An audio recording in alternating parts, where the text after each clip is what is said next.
I will, my lord. You shall do marvelous wisely, good Ronaldo, before you visit him, to make inquiry of his behavior. My lord, I did intend it.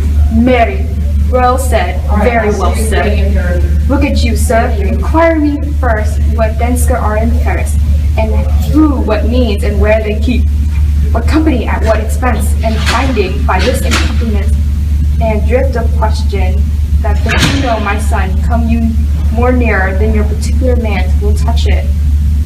Take you as 'twere some distant knowledge of him, and thus I know his father and his friends, and in hurt him.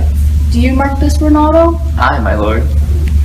But you may say, not well, but if it were to be, I mean, he's very wild, addicted, so-and-so, and they are put on him what forgeries he please.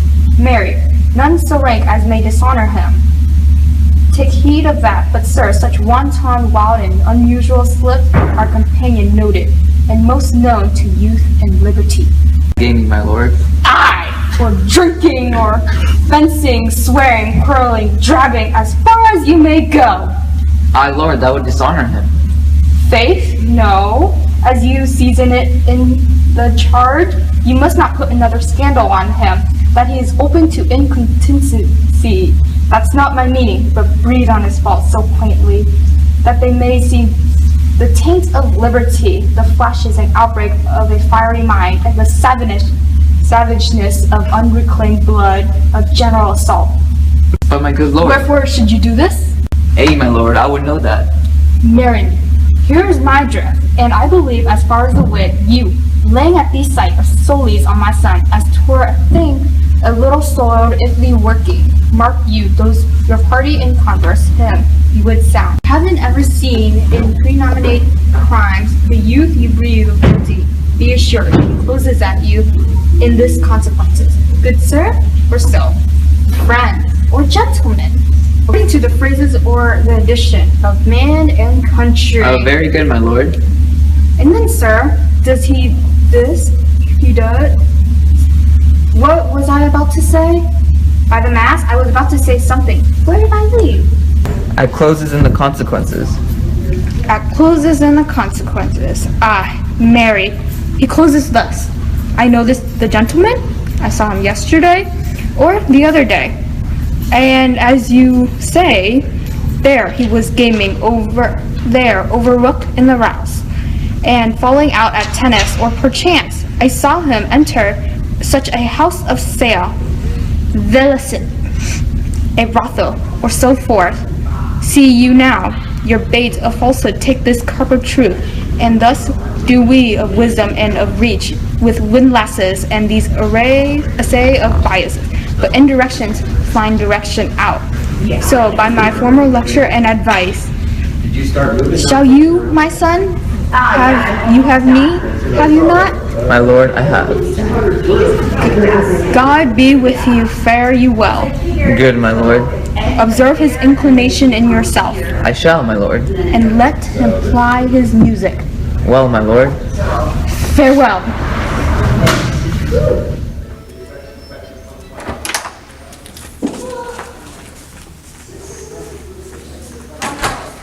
What's the matter? Oh, my lord, I have been so affrighted. With what? My lord, as I was sewing in my closet, Lord Hamlet, with his doublet all embraced, no hat upon his head, his stockings fouled, ungartered, and down-gyved to his ankle, pale as his shirt, his knees knocking each other, and with a look so piteous in purport, as if he had been loosed out of hell, to speak of horrors, he comes before me. Not for thy love? My lord, I do not know, but truly I do fear it. What said he? He took me by the wrist and held me hard.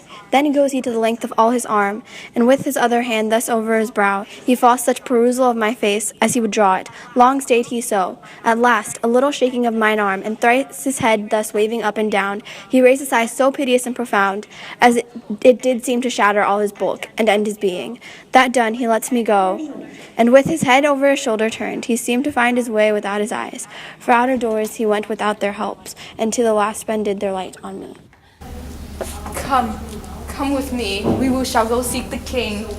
This is an ecstasy of love, whose property produces itself and leads the will to desperate undertaking, as oft like any passion under heaven that afflicts our nature. I am sorry. What? Have you given him any harsh word of late? No, my good lord, but as you did command, I did repel his letters and denied his access to me. That hath made him mad. I am sorry that with better heed and judgment I had not quoted him. I feared that he did trifle and meant to whack thee, but beshrew my jealousy. By heaven, it is proper to our age to cast beyond ourselves in our opinion, as it is common for the younger sort to lack discretion. Come, we must go to the king. This must be known, which be kept close might move more grief than to hate to utter love. Come.